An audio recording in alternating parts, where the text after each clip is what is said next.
the work we need to do, those of us that do sit in this sort of intersection of the space, is trying to figure out, like, what are these models? Like, what are the ways we do get funding? Because if everyone spends their time chasing, like, venture money that they're never going to get, there's a lot of wasted time, energy, effort, etc. Fundamentally, you need to understand, how do you get your customer to pay you, right? Like, how do you design a business where it's actually going to work for the intended purpose that you want to do, etc., right? Okay, if you're a startup in the music tech space, this is an episode you must listen to. Me and Gareth talk about so many things with investors, the market, how to approach investors, why music might have a lot of potential. And Gareth, in this investor episode, shares his wisdom through years and years and years of experience. Hey guys, and welcome back to the Sound Connections podcast. Gareth, welcome. Hey, nice to be here. I've been excited about this, Gareth. You are a very interesting person. Sometimes it's really hard to understand what you do because you do so much, but when you do something very consistently in the startup and investor space within music tech, and that's sort of where you build a very strong profile. So this is where it's going to happen and talk about today. So it's a part of the investor series. So we're going to talk about investment in music tech, your experience as an investor, or being surrounded by companies and investors for many different years. But Gareth, for the people who don't know you, who are you and what do you do? Very good. Well, you just summed up my challenge, right? So let's see how well I do it. I've maybe had a bit more practice, but I do a few things. So I'm Gareth Deakin. Like, I'm nearly 25 years in music at this point. But I spend most of my time split, basically doing two things. On one hand, I run a consultancy business called Sonorous that is focused on music tech and music startups and helping entrepreneurs, particularly early stage companies, with business development strategy and marketing. I basically help them grow their business, right, and establish their businesses. And then also strategy and work in terms of that, like, I guess it's directly related or correlated, like the work done with startups over the last decade. So that's basically how long I've been doing that piece. Has definitely led into doing work for larger music companies in terms of, like, kind of looking into that and figuring out strategy and how to engage or how to do things. So do a bunch of that. And then on the other side, I spend my time on projects related to startup ecosystem. So I'm a mentor for a number of startup incubators, accelerators, etc. So including Abbey Road Red, which I've done that for like 7 or 8 years. I helped set up Music Tech UK, which is a trade network for music tech companies. I'm a member of Nordic Music Tech and Stockholm Music City. I'm part of the team there. And yeah, I generally get involved in a lot of different, like, ecosystem-based projects. And I guess we'll get into some of that and my perspective on that and why that's kind of a big driver. But I spend a lot of time working, like, kind of elbow deep in startups and music tech and entrepreneurship. Yeah, that's basically me. Amazing. It's very timely that we talk about this topic today because there's a lot of things happening in music tech right now, or in music or startups. And I've only really been sort of deep into this environment for 5 years, but already for that 5 years, I've seen a lot of things happen. That's what the consensus I get from all over the place. But just to set the scene before we figure out what's happening right now, could you sort of lead us through how has music tech investment been in the last, let's say, 15 years? What happened, 15 years ago, and how has that developed into now? It's really nice to have an overview. Yeah, I think this will be more like oral history, my point of view, than like hugely facts, figures, numbers driven. But I think like over the last 15 years, you're right. Like, some fundamental things have changed, and I think it is timely and interesting right now because I think there's some big shifts that have happened that have laid a foundation for an interesting shift in what's happening. And that goes to the heart of, I guess, like the core conversation that, like, we're probably largely going to have is around, like, how do you fund, like, innovation, right? Like, what is it that funds and drives sustainable innovation? And but I think on the kind of surface of it, like, if I go back to when I was at Sony Music for 10 years, I left to spin out and set up working in startups. I think the general thread there was a lot of the startups I would bump into or you would see more regularly were either marketing or consumer focused, like very much at that end, because that was sort of the visible end of the music industry. 15 years ago was basically, bands, et cetera. So like, people's interface or entrepreneurs' interfaces into the music industry, especially around music tech companies or people from outside the music industry looking to kind of build things, do things, was nearly always at the point that was visible. It makes sense in hindsight. So they'd work with the labels and the marketing teams in labels and, or they'd be building the next Spotify. And the challenge a little with that was like, there were issues around sustainably doing those type of deals. Like when you deal with a marketing team and a label, certainly 15 years ago, it's like, if rinse, repeat, doing the same thing for lots of artists is not necessarily what those teams kind of want.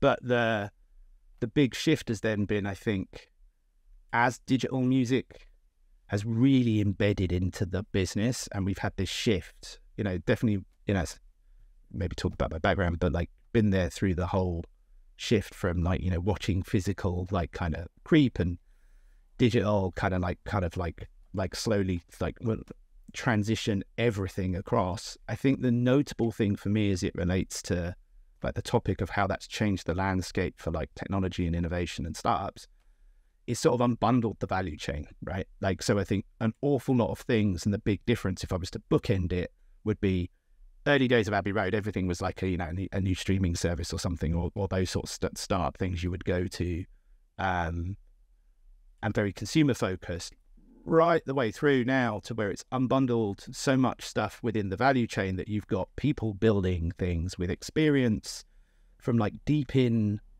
the actual experience of like all the end to end of like how music gets delivered. And so you've got like, rights problems and other things that were like kind of known, but invisible in terms of the mechanics of how they worked, or it wasn't possible for someone even from in one of those companies that could see a problem to spin out, go set up a startup, fix that problem that they could see and observe. And I think, both the transition of music to be digital, like pretty much fully, like everything is digital at this point, and the way technology outside of music and software has changed to allow for people to be, much more friction free, to be able to build software products to solve problems. You've ended up with this thing where like there's a plethora and a real like broad, interesting spread of companies right across the value chain building things. So we have B2B, we have stuff that's very deep in operations and royalties, how do you pay artists, and what's fascinating when you like zoom out 30,000 feet is how like correlated these things are. Like the debate that or on topic conversation about like, how do you build a sustainable digital music, certainly recorded music industry where the amount of volume of creators that are coming in can get paid, etc., directly correlates to like, well, how do you solve this problem of like the leaky pipes in the money that flows through rights owners, or delays in revenue being paid out or money's being collected in a global business from a digital and consumer point of view, but not necessarily a global business from a structure in terms of how the music industry was always set up historically. And you've got these really fascinating tensions. And then I think it's cyclical, right? It comes back. So, you've started again now to get more consumer focused. I find this fascinating. Like there's more consumer focused platforms, apps, services, and it's feels like less of a, everyone's consensus is like it's one and done. Spotify's the only platform. No one else can build anything in the consumer end. There's a wave of consumer-facing products, and consumer behaviors have changed, right? Like it's much more nuanced, probably, than it ever was, or as it always was. We were just slow to pick up on building things for a very nuanced audience, and so I think there's just this fascinating array of like what's actually happening in technology and people are building, regardless of how challenging it is to do that, right? And raise capital, all those sorts of things in this sector. So yeah, it has changed, and then it's sort of come back, if that makes sense. So it's different than it was. I don't know. It's like radically, radically different. It's just like, I think it's expanded, evolved, and changed. Amazing. I've already gained new perspective. So basically what you're saying is also, you said a lot of things, but one of the things that I really noticed is the amount of businesses that you possibly can start now is much more than it used to be, because of the value chain being opened. Like one of my biggest focuses and passion within the music industry is more like underlying technology than it is for actual conclusive saving technology. And sometimes I'm confused about like, why are not more people addressing some of these things? But it makes sense if there's been a history of doing, startups in one way. It takes some time for them, for the startup community entrepreneurs to also attach onto the possibilities of, say, underlying technologies or systems that's supposed to empower other systems, which I believe is the most interesting thing. So yeah, but I was just going to add on that. I think that point you made about that point, it's not an uncommon perspective, right? It plays out in different ways, right? There's a whole other conversation we could have about like the idea of like how receptive the music industry has been to people from outside looking to solve problems, right?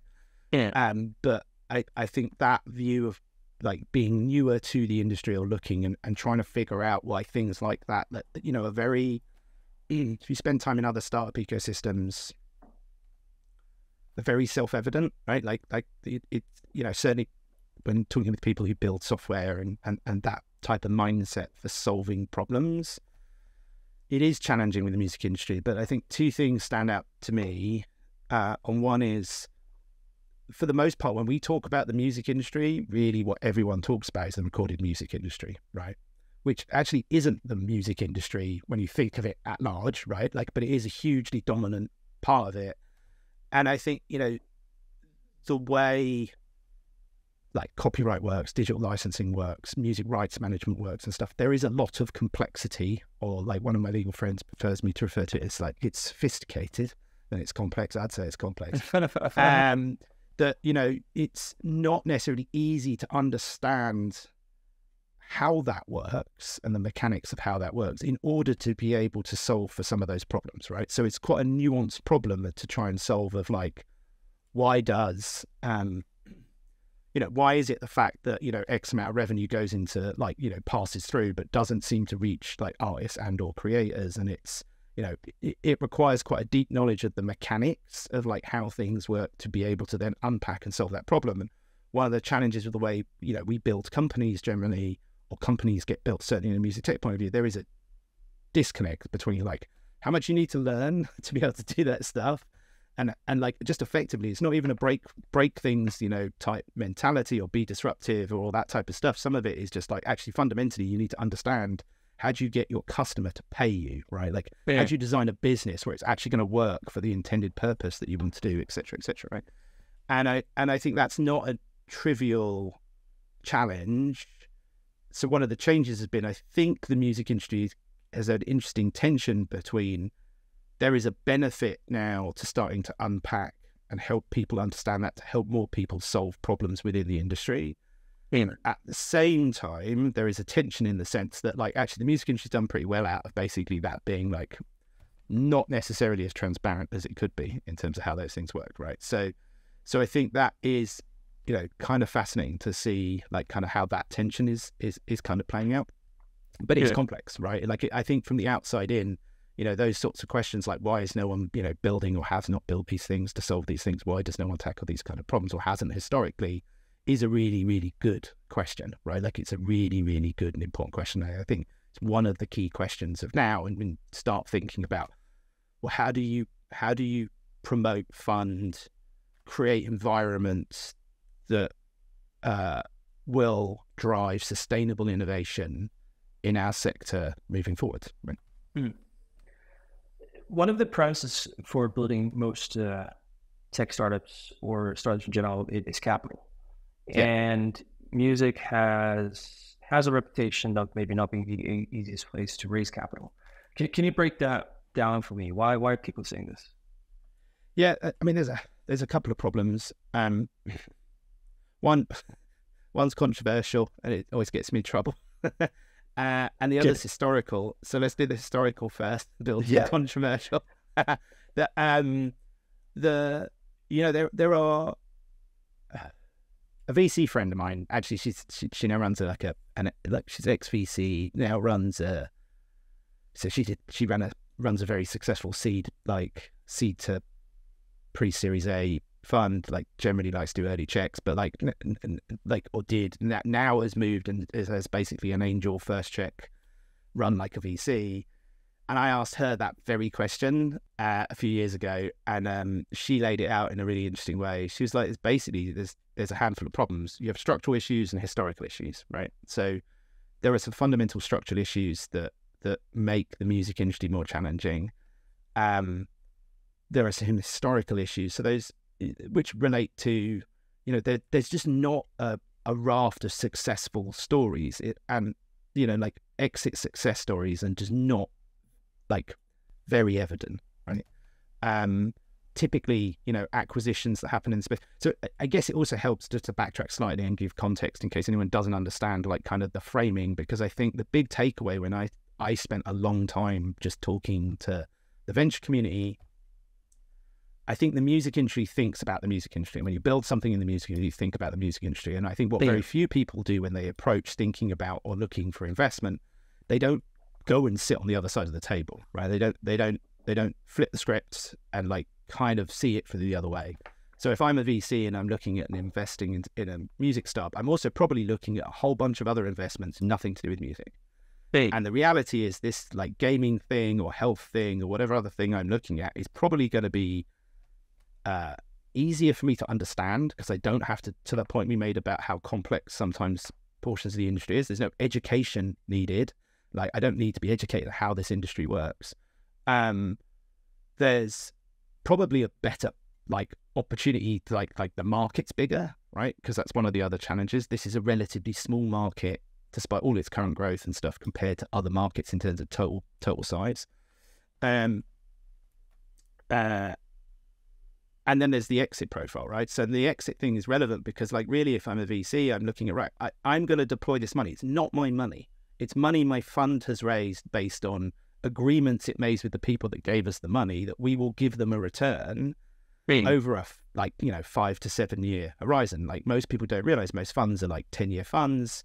Distributions happen like 3 to 5 years. Like by the time you get 5 to 7, you're getting to the tail end of those distributions. And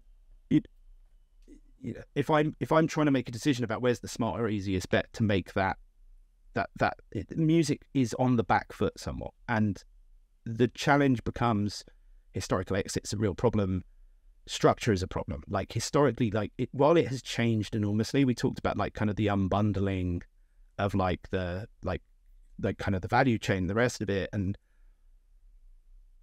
I worked at a major for 10 years, right? Like I think major bashing is overdone. There's all sorts of like systemic things that are problematic in the way the business has worked, but like everyone's a rational actor. There's not like full of like pantomime villains like out to like rob artists generally, in my experience. But the problem does become the spectre of that looms quite large. So in the other thing in mind is like basically, here's an oligopoly, right? Like here's a handful of companies that own everything, extract all the value for everything. Why would I put myself in to this? And I think the bit that really looms large and is the unpopular part out of this. So if you take the narrative that's very, very common, and this ties into us talking about the music industry as being only the recorded music industry, there's always a lot of conversation about 70%, like we're roughly 70%, like the majority of revenue goes to rights owners, right? That is co-opted with that money that goes to rights owners goes to artists. So when the argument is like artists are being done in by technology or people are trying to abuse blah, blah, blah, it's always like, rights owner, it's the artist, etc. But rights owners aren't necessarily artists, right? They're the various intermediaries that collect money on behalf of artists. And we touched a little bit on where there's inefficiencies and ways technology can and are helping those companies make that better. But I think when it comes to raising capital, if I was to tell you, here's this industry, it's not that big, it's not as big as other industries, 70% of all the revenue goes basically to mostly this collection of 3 companies. So that leaves this pot of money that's about like 30% for everyone to play around with. Do you want to invest? And most people are going to go, no. And I think that's part of the challenge. And I think the silver lining in it is essentially, I don't think that is the true picture of what this industry is or is becoming and how big and where the opportunities sit. It just makes it very challenging if you completely divorce IP from all of your considerations, or you completely divorce other sectors of what is basically the music industry from an artist, a manager, a fan's point of view. So if you exclude live ticketing, other types of events or experiences, other, the growing B2B kind of slice of the industry that's working to service independent creators, or even the stuff that Mark Mulligan and Media talk about, this bifurcation, like the fact that actually music production and music consumption have been sort of becoming closer and closer tethered over the last 5 to 6 years, to the point that's a whole other thing, right? Like that's a whole other slice of the industry, and it opens up all these opportunities. So I think these sort of historical structural problems become a challenge when you want to try and go to a VC. If I'm a founder, ultimately I have to either educate them about what the industry is, or I have to work twice as hard to demonstrate where the opportunity lies. And I guess it's much tougher if you're in a very thin slice of like what that industry looks like. So the more niche you get, like the realities of like, how much capital can you actually raise becomes a challenge. I have so many thoughts about this, because the narrative that you're presenting here is also the one that I've heard a lot, been presented both directly from investors or in talk with music industry professionals and founders. And I was trying to sort of be doing my own thoughts on it. Like, fair enough. I think all of those points are valid. It is a small market. The way that it's structured and the amount of money available is also limited. So what are the things that have succeeded in music, and what are some of the common denominators? That's sort of what I've been looking at. Mm-hmm. I have some initial foundings. I think we briefly talked about last time we were on a call together, but which I think is really interesting. And I'm not quite sure, 100% sure if it holds true, but I've been testing out and it seems to be true. And that is, music tech companies make the mistake of trying to play the same game as other tech companies. And other tech companies, let's say, at least especially in America, is I want to build a unicorn, and I need this amount of money to make it happen. And oftentimes that's double digits, millions of American dollars, and all good and great. But the market is too small, and the examples of building unicorns in the music industry is almost non-existent. So what is the things that actually worked? So what I have figured out through its views and research is there seems to be a good amount of acquisitions in the music industry, consolidation. And what normally happens is it's 3 to 7 years into a startup's journey, and they have become small to medium-sized startups compared to the tech industry. But they often sell from between, everything between 10 to 50 million US dollars. Also, these startups tend to get in less capital at lower valuations. So basically what I'm thinking about, okay, it's lower valuations, it's less capital, but it get acquired relatively fast or relatively often. So what is the attractive thing about that? Well, it's multiples in a portfolio thinking. So what does that mean? So I know I'm just speaking, but we talked about this last time, which I thought was incredibly interesting, is if you look from an investor's perspective that might have, let's say, 10 or 20 tickets available for startup investments on an angel or super angel or family office level, what they're looking for is a diverse portfolio that has different attractiveness levels or industries to them. And you can say, here you have a company, music tech company. You come in at a lower valuation. We need a lower amount of capital. We might not sell as a unicorn, but we might sell faster and with a high probability than some of the other industries. And then suddenly, in the context of a portfolio for investors, that becomes that's almost called an alternative investment. It's a different type of investment compared to other tickets. And I believe if you contextualize music tech that way, then it can become interesting. What do you think about that? Yeah, no, 100%. So I got lots of thoughts here. The thing that really stands out, right? Like a lot of this is about framing, right? Like it's almost basic marketing stuff, right? It's like reframe the problem and the problem goes away, right? But like I spend a lot of time talking with founders. You made a really good point right at the top of your comment, which was around the, kind of unicorn type, investor version. I think the same is problematic with startups, right? Like, so like the exported and accepted worldview is essentially one of like the way you fund startups is basically a Silicon Valley export of like how venture works largely, right? And That's a wild, gross oversimplification where a whole bunch of friends in venture like beat me with big sticks. But like, but I think the reality becomes like it just doesn't necessarily, like in a traditional sense, in most cases, it doesn't work in this sense, right? Like so, or in this industry, like this time. So I think you have to think cleverer. So the risk for startups and startup founders is in an ecosystem. So this touches on a pressure point for me, in an ecosystem that's less developed, because traditionally startup ecosystems develop directly correlated to the investment funds that come into those sectors, right? So music is limited. It's why things like Universal Music, like kind of like continuing to push Abbey Road Red. Abbey Road Red was originally set when Warner was Warner and owned Abbey Road Studios, but like continue to push that. It's why those sorts of initiatives are so critical. We can get into other challenges in that type of stuff in terms of investment into the sector, but like you need people that are going to invest, like in inverted commas, or like put effort into or resources into helping to build this ecosystem, because there is a lack of support, a lack of education, a lack of other things. Like this very topic you discussed, this sort of, for me, is about like piece of advice I give to start founders all the time. It's like reframe how you are thinking about funding and investment, right? And that largely starts with thinking about the end that is in mind, right? When you're absolutely right, like most funds, you know, again, oversimplification, but like any investment they're going to make, they want to return the fund, right? So one of the simple things you tell people is like, who's on your VC like hit list? And they reel out all these people, and like half the time they pick people with like the biggest like kind of like fund. They've just raised, you know, 250 million, and it's like, oh, you understand that means if they were to invest in you, realistically, like most basic of basic looks is like they need to think that you're going to return 250 million and like an exit to them point in 5 to 7 years. And it's like, and like, could you justify that? And the answer is probably no, right? And it's like, so don't go talk to them. Go talk to someone that's like a smaller, more specialist fund.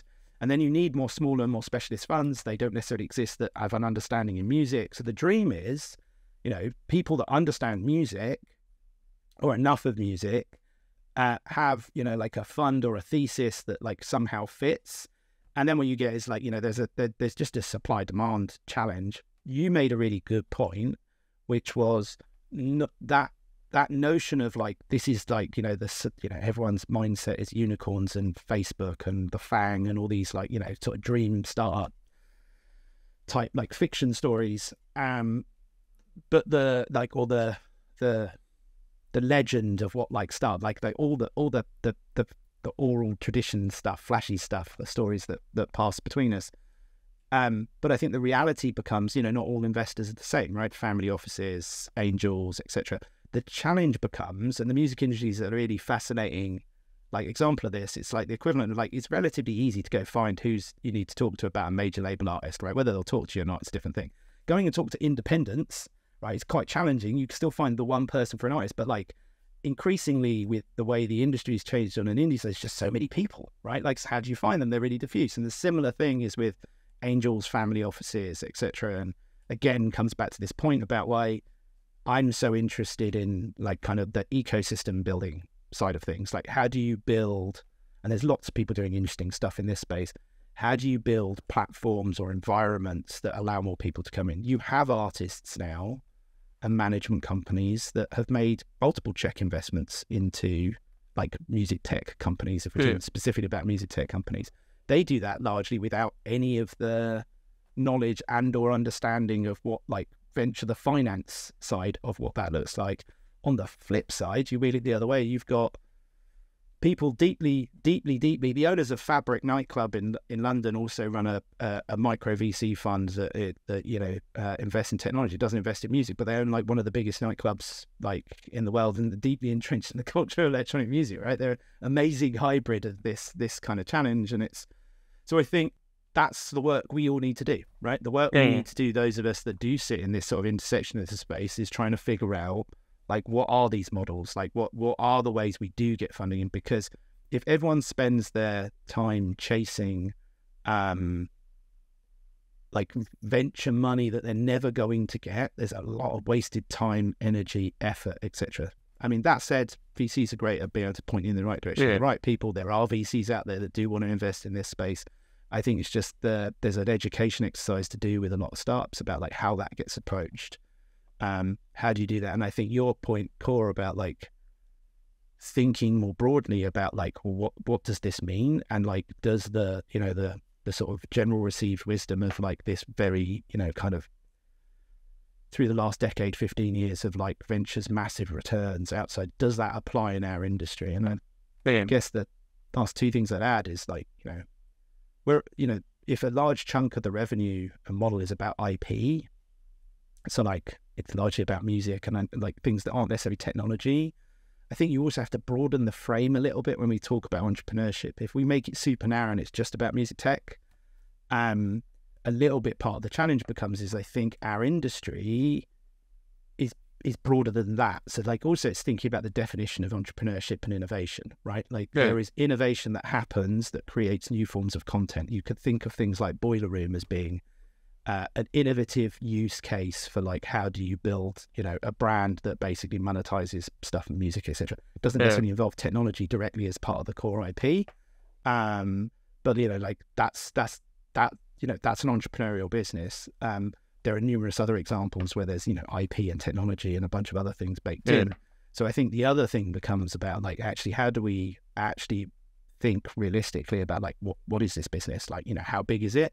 Like actually, where is this critical mass of like innovation, entrepreneurship, and the potential people that would invest in it? And how do we build things that basically bring more in? Like how do we basically innovate there?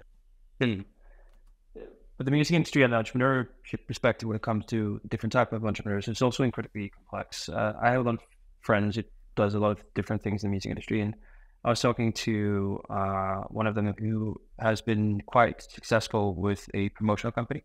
They run festivals and big concerts, and they got acquired. But sort of the general rule of thumb within promotional companies in the music industry is 4 to 7x top line revenue, which for a investor is not attractive.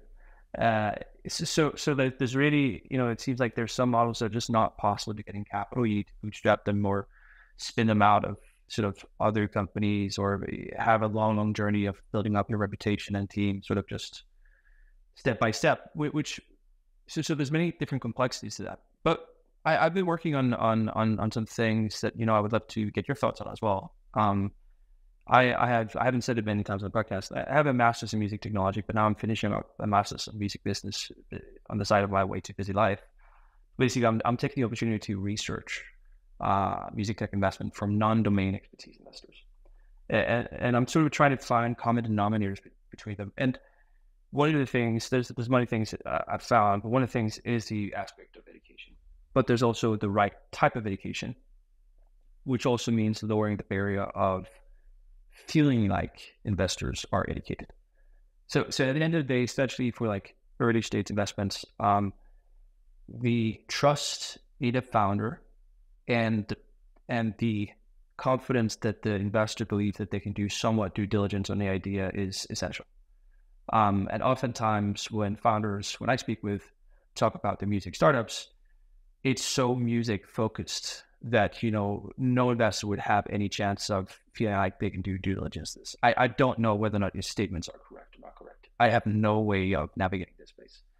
So personally, sort of what we've done with the 11 companies that we own, where we've got an investment in 7 of them, is trying to find the common denominators. And I've sort of been working with what the concept that I think I've coined, that I call parallel narratives, which is taking your company idea and framing it in a way of where the investor has their due diligence expertise. So if you're talking with a person from finance, you need to do a very big effort of talking pretty much only that narrative for your music startup.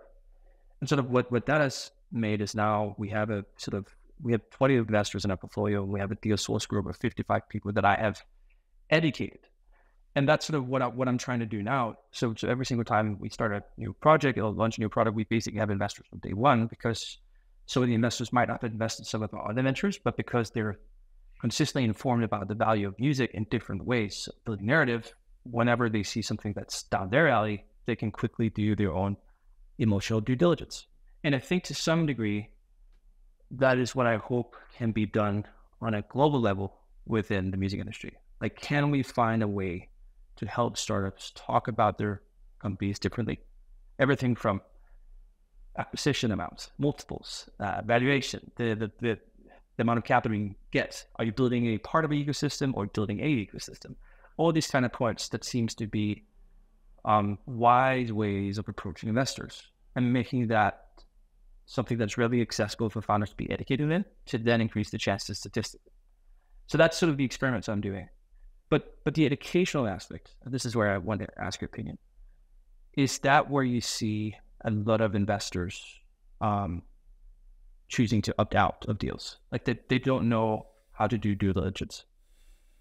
Yeah, I think it's more basic than that, but yes, principally. Like I think so there's a couple of things in what you kind of laid out that I think worth picking up from my point of view, right? And again, come down to advice that over the years, kind of things I've observed, like again and again, like with founders and startups, and often you then pass across. Like I think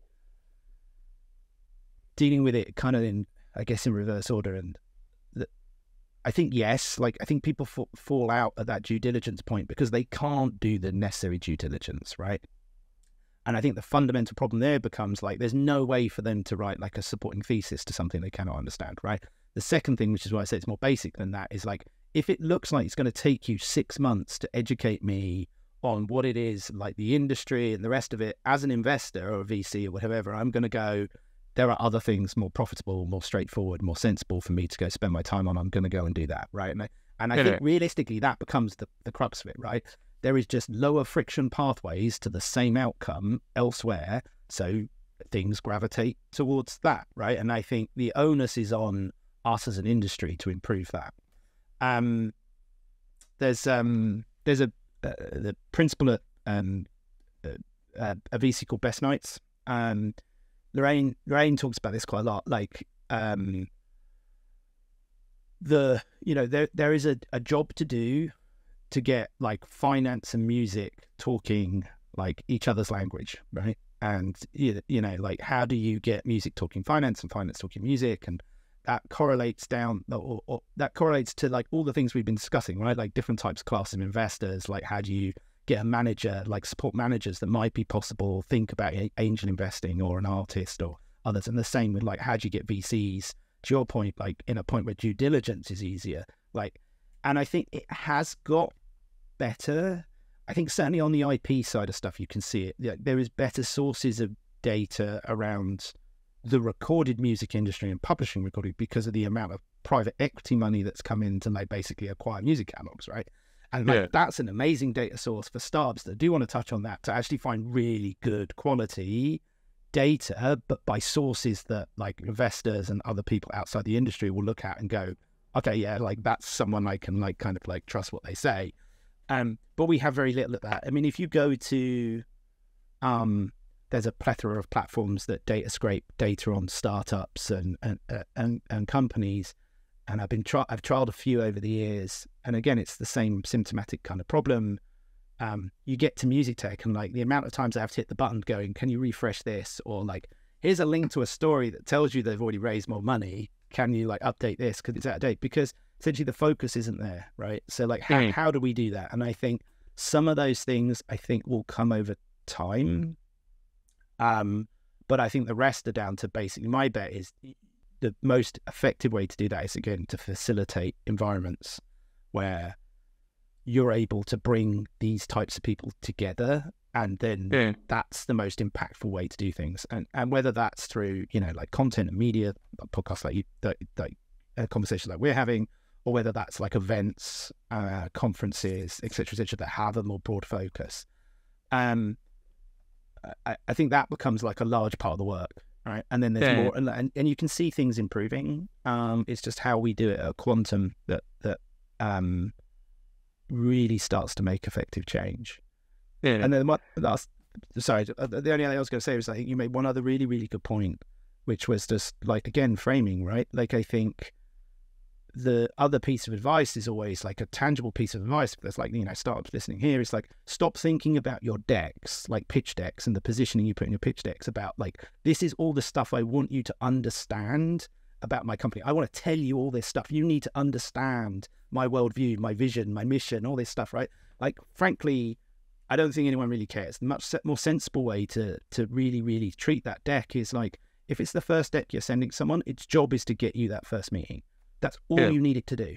So build it on the basis that like there is someone on the other side that needs to see a series of things in order to go, yes, it's worth me talking to you, and build it for that purpose. The rest of it, that overarching, like I need to like get all this like kind of stuff across to you, etc. That happens over time. These conversations are not like one and done. Yeah. And I think, you find it again and again with startups. They're in like broadcast mode with all this stuff, and like they massively over-index on all the things that don't really matter to the audience they're trying to talk to. And I think that's the thing that, like is really easy for people to change. And I think the strike rate goes up the moment you do that. Right. So I have a question that's sort of touching point on your comment about information with music tech raising money, data scraping. Because what I've been doing market research for our companies, which I really love doing, obviously you also want to look at what has been previous successes in this space. Where has the acquisitions been? And oftentimes you can find the acquisitions, but very, very rarely you can find the amount of money it was sold for, cash, stocks. And I get it. A lot of these things are controversial for strategic reasons, and that happens in other industries.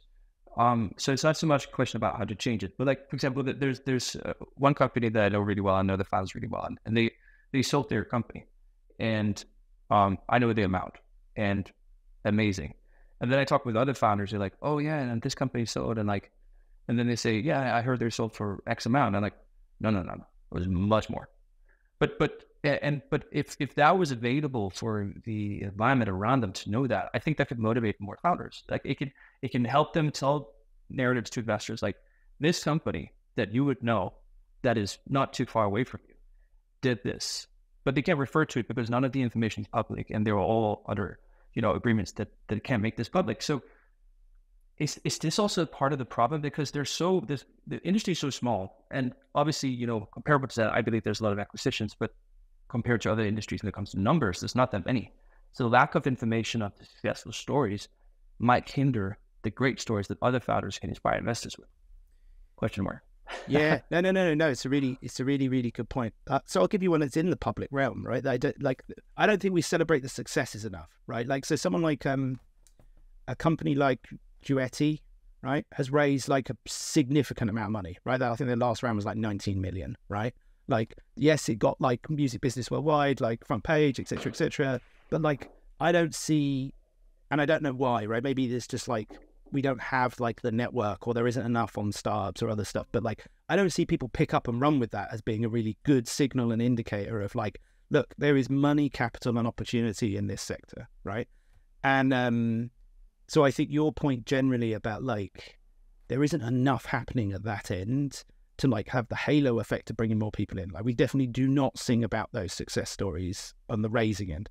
I think the challenge with the exit point is partly down to the historical challenges, right? Like, I guess it's one of the really, really big problems, right? Like, our biggest issue is history, right? So if all the decision making is being done on historical data and historical things, it's basically only ever going to be an increment of improvement, never a step change of improvement, because it's based on stuff that we've all addressed and understand was like not a great environment for various reasons.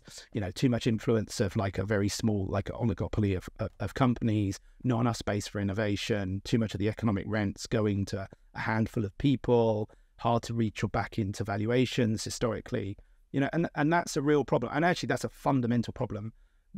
The problem with a lot of the exit stories, even the exits that do exist and have publicly available data, or the big ones, often exited having not backed into the amount valuations they were raising against, which is a significant like red flag for investors. It's actually a loss to some degree. Yeah. So I think one of the problems we have is like, we have a startup mortality problem, right? Like, not enough of the amazing companies we're seeing, because there is so many more companies being built, technology, all the things we've talked about, the addressable problems, and that's really exciting. However, I don't think what's correlating is like how many are getting to Series A for all the reasons we discussed, education, starting out with the wrong end in mind, reframing what success means, all this stuff. And I think, so therefore, for me, if I'm honest, it's less about focusing on the exit story and more of focusing on the early stage raising story that helps improve the exit story, right? Like, so if we could really start to dig into like supporting those early stage companies, really start like the raises that are happening up to Series A and companies like Duetti and others, and like the more we can like really sound the horn for like what those opportunities mean, and do more to bring in more of the investment community from the back of that, whoever they may be, or build the networks and infrastructure for people to be able to invest.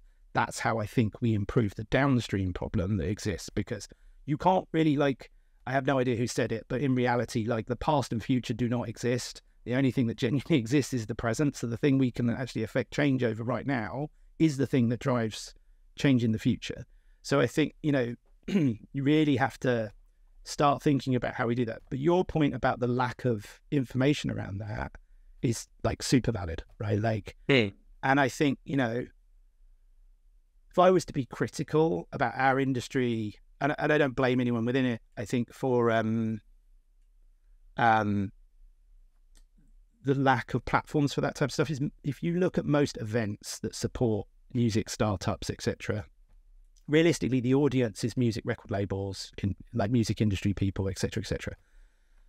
So really what those platforms, those events, conferences and the rest are there to do is like to bring people in to pay tickets to come see stuff and see the new technologies and all the rest of it. That doesn't actually solve any of the problems we're talking about, right? There are relatively few, again, coming back to like conferences and platforms and things that are actually built for investors, startups, people in the ecosystem really focused on the problems we're talking about.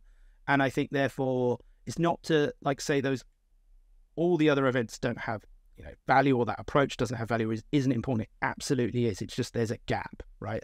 And that gap is like with these platforms where we, are able to really talk about this stuff, like why it's so damn hard, like how do you make it better? Where are the success stories? Unpick exit stories. I mean, from an exit point of view, I yesterday spoke to a startup whose all technology, right? All technology, doing really, really well, bringing in loads of stuff, still has challenges, like any of these companies do, for things they want to try and do and solve. But they're bootstrapping that business, and they don't want any external investment at this point in time, and they don't want any in the near future or horizon. And they're a rarity, but entirely possible, right? They're an interesting case study for approaching this stuff and thinking, and they always had from the beginning that that's what they were going to go and do, and that's what they've gone and done, right? And it's like, again, no one's going to talk about any of that, right? Like there's no...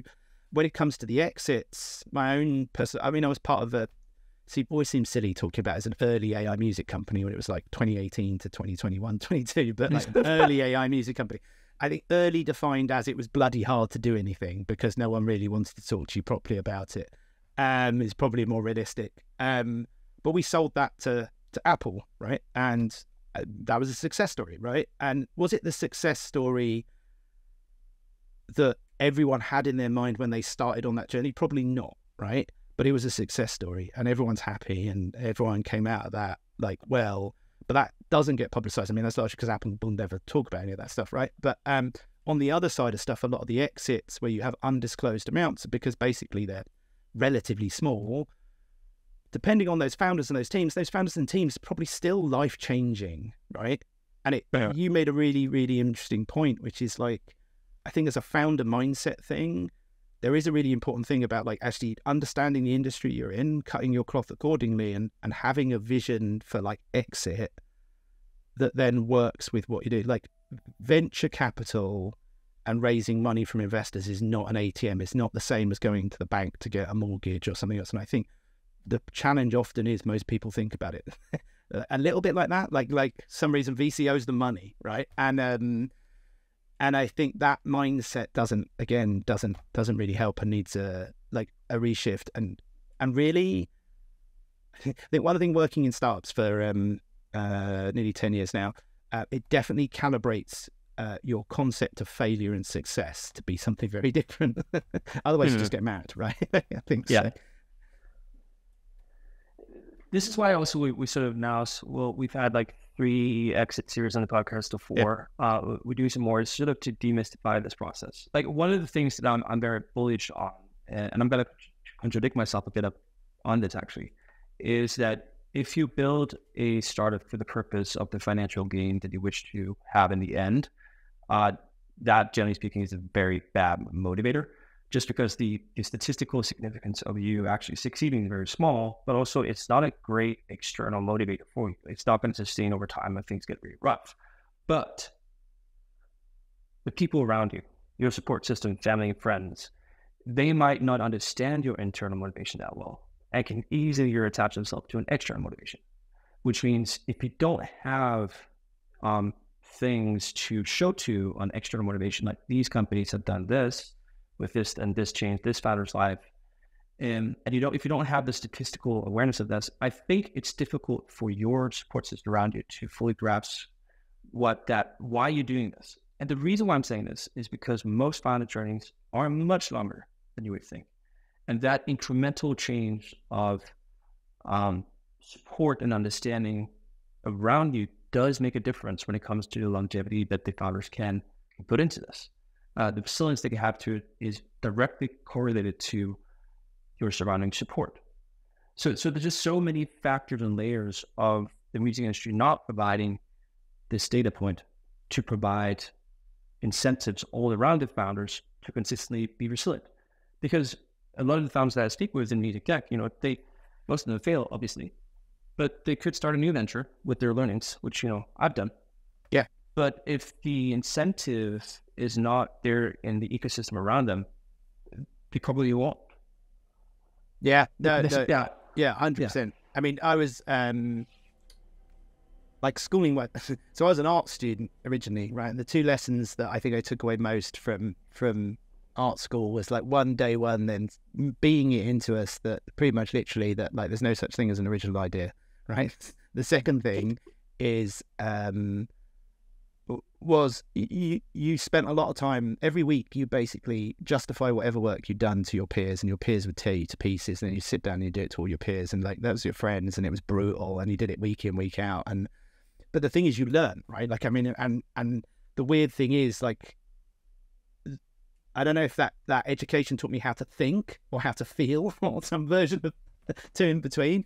But the thing I find interesting is that point about learnings and failure, right? And we don't have, and this is a cultural thing, right? Which I think it then comes back to kind of the hero's journey type stories of startup founders and all this other stuff that take up most of the oxygen and people's vision for what this stuff is. And it leads to all sorts of woolly thinking, right? I'm going to build this company and sell it in 3 years. No, you're not. You're going to be doing this thing for 10 years. And you need to start at the beginning with a vision that you're going to do this thing in 10 years. And you're probably not going to return XYZ, what you think you're going to do straight off. You need a plan A and you need to live in plan B. And, you need to think about how you want to raise stuff. And the other one I find all the time is someone will come to you with the amount of money they want to raise. And it's a big ass amount of money that they basically can't justify. And it's really obvious, even without any of doing any research. So you go why do you want to raise that sort of money? It's because they don't want to keep raising. And it's just no, who's going to give you money because you don't want, no, it's not going to work that way. It could never work that way. Cut your cloth much smaller. Understand that you are going to keep having to raise capital money at achievable milestones and go after achievable milestones. And I think it becomes, it's hard to do. People romanticize all this stuff, and it's not. It's hard. It's difficult. It's exciting. It's one of the most interesting spaces I've ever been in, and it's hugely challenging. But like you say, you have to have a growth kind of mindset to this stuff and a sense around failure. But I think really important is not that you have to get everything right at the beginning. And I don't know I can frame this in the perfect piece of advice, but you have to have thought enough or be open enough to the where you want to go and what that means for now. Because the risk I find, the saddest thing I find quite regularly is someone who either got terrible advice at the beginning or didn't really kind of understand this stuff or think it through at the beginning. And you can see structural things they did right at day one, not bringing in co-founders, not doing other stuff that trap them at year 3, year 4 when they're trying to raise. Because it's now they're trying to raise money because they've realized they need to bring someone in to help them do X, Y, and Z, or they need to bring a co-founder in because like they can't do like BD and technical stuff at the same time. And it's really hard to do because no one's going to give you money to do that thing that you didn't do, right? It's like, like they will give you the money to do the things you need to do to get to the next milestone. But if there's like an immediate like hurdle, it's much, much harder because they've really got to believe, right? They've really got to see like that risk is assailable. And that's super, super challenging. Mm. So, Gareth, you're involved in Amsterdam Dance Event, the Startup Environment, and sort of the investor efforts there, as well as Music Tech UK. If you were to put yourself in the shoes of an investor, and I know you're also an investor yourself, that would find interesting opportunities right now, what would you be the most interested in? What type of business, what type of narrative, what type of problem would they be attacking, generally speaking? Oh, that's a really big question. I think. All right, let's deal within like pieces. Like something like what we're building at ADE, like very much touches on the themes we've been talking about, right? We're trying to build, the big vision, the overall idea is like, how do you build, a meeting place? How do you, build an environment where like it services more the audience of, the ecosystem as opposed to the music industry at large, while it's still interesting to the music industry, and bring more of those people together. In an ideal world, I will put, VCs and investors with an interest in music that cannot invest in music for whatever reason, and artists and managers that do it through passion or could be interested in a room together and just bring more of both, right? Like that would be my ideal vision. And what brings them, I don't think it's any one type of company. I think, at the moment, I think some of it is about showcasing this breadth we're talking about. Like actually that there is just so much innovation happening and there are many, many great teams and many great founders. So I think that's how that kind of works. When it comes to something like Music Tech UK, from an investment point of view, I think there's a genuine, the UK, like we speak specifically about regional stuff because this is, I guess, the other tension that exists in music. Music is digital, music is global, inherently like just global, and increasingly so with the way, like kind of different music genres from different parts of the world are like kind of just how fast things travel, right? The music industry structured wise is like historically quite like regional, right? And then similarly, when it comes to like tech and investment, so we start talking about venture, but also like government and innovation funding and all those sort of things, they're super regional because there is like a bit of a, geopolitical gain about like, how do we bring more companies to the UK or London or a city or the US or New York or whatever it might be. And so like there's a kind of competition going on with all that type of stuff that you plug into and startup ecosystems plug into. So I think when you get there, the thing Music UK is interested in is being, in some ways on the investment side, is being that hub, right? Like, so like, how do you do something that helps you build more awareness and the rest? And we're very lucky in the UK. We have like bodies like Innovate UK, Digital Catapult. We've done a whole bunch of things with them on all kinds of different leanings of whether it's, we have a thing called the Creative Catalyst. We have, which is about creative industry businesses, not specifically music, but music is a big part. You have Bridge AI, which is an AI like kind of innovation concept that had a music segment to it this year. But principally, the opportunity side is music. Music for the UK is like a massive export, right? Like it's like, like world renowned, our artists are known. So that leans into being something where you can start to lean into where the sort of ecosystem and development stuff is. So like Music Tech UK, when it comes to investment side of stuff, is like, well, how do we maximize that opportunity? Like, how do we make that as big a target as possible? I think me personally, that's really interesting. I think angel investing is sort of different. I don't have rules. Like I haven't raised money from a bunch of people that I have to follow a strict series of rules. Like if I invest in a company, it's going to believe in the team. I can help them.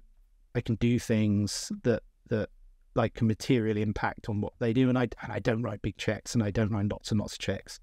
But I think it definitely becomes more about team and passion and an opportunity that you can see to realize that return. My profile is very different for that type of return.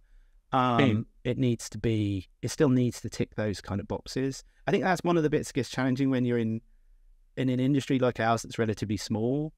And you to do the age investment stuff and you work with these companies, like the difficult truth in all of this is, and no one wants to hear the baby is ugly, but like not everything deserves to be funded and not everything deserves to succeed, right? And it's like, it's just true, right? And there is also probably a statistical reality of like the size of our industry compared to others, and actually in any industry, like the mortality rate of startups and success rate of startups is tiny, but what captures the mind again is the hero's journey of these founders, etc.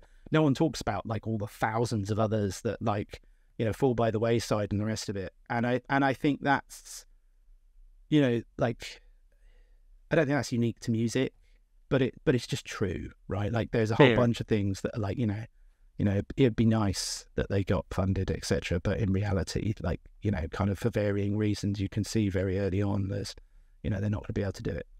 Or they just have, it's less that they can't do it, more that they just, it's, your gut tells you, or numbers tell you, like they've got some unassailable problems they have to solve, or seemingly unassailable problems first they have to solve.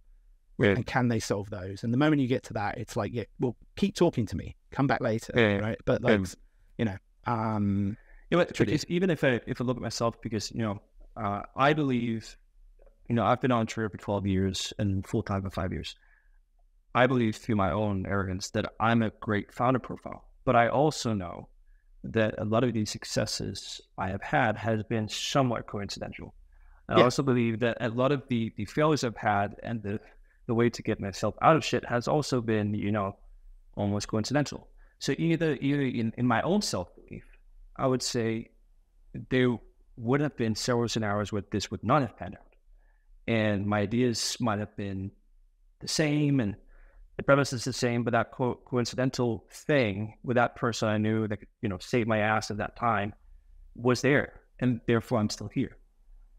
So even if you have the right idea and the right team, and they got to go through those problems. They got to go through those accidents and downfalls. And it's not maybe that the person in the company doesn't deserve it. It's just like, it's not viable for me to statistically trust that this is a good investment case yet.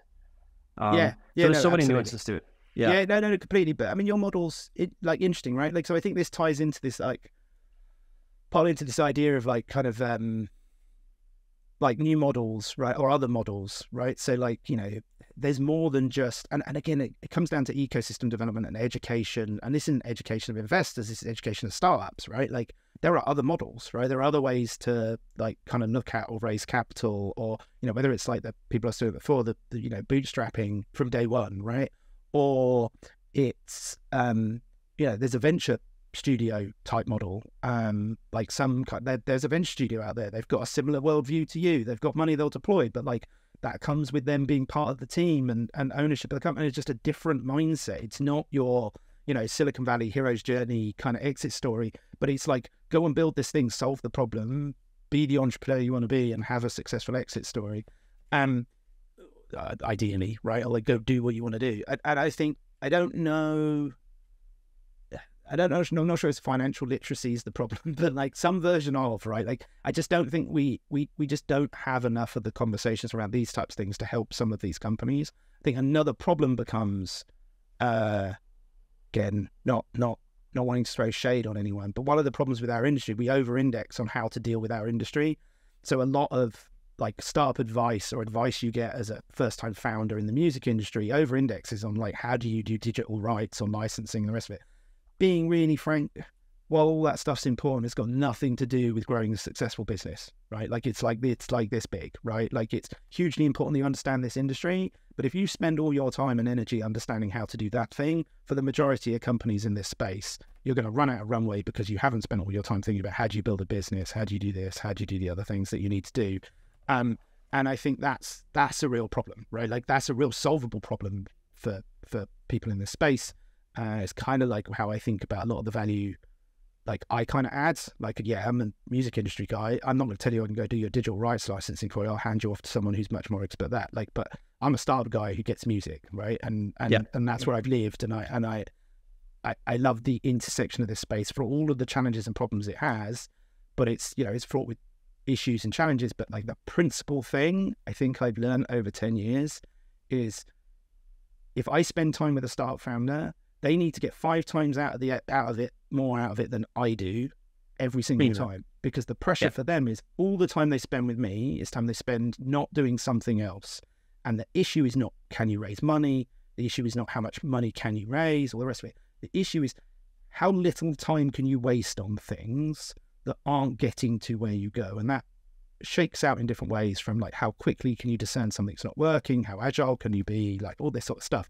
The longer you take doing all that stuff, the higher your chance of just never getting to where you want to go rises, right? And so I think, you know, I always think about when you're on, a slight divergent, but when like on my side of the table, like helping companies and stuff, like that's the framing, right? Is like, it's my responsibility not to waste your time, right? And I think one of the challenges becomes when it all becomes about like how do you deal with labels or all this sort of stuff, is a little bit where that takes so much like kind of the sort of like oxygen in the room.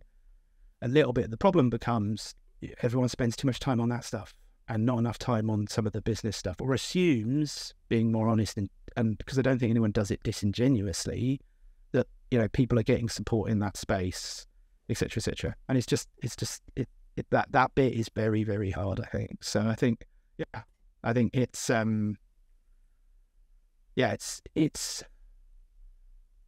I think there's just a real, I mean, it's challenging, right? I don't know any different. I never worked I have worked in other startup ecosystems, but like you only know your perspective, right? That's your limitation. But it's fun, but it's challenging, right? I think that's a terrific way to sort of conclude this talk. It's fun, but it's challenging. I think that's any startup journey, and when you throw the mixture of music in it, it definitely rings true. Gareth, you will also be at the New Visions with me in Berlin. Yes. I think this podcast will be out right before then. So amazing. I'm looking forward to having a coffee, maybe a beer, listen to some music, and some great conference with you. I'm up for that. Thanks ever so much for a chat. It's been, you were right. It's been really interesting. So I really enjoyed it. Thanks, man. Great. All right, talk to you. Take care. Cheers.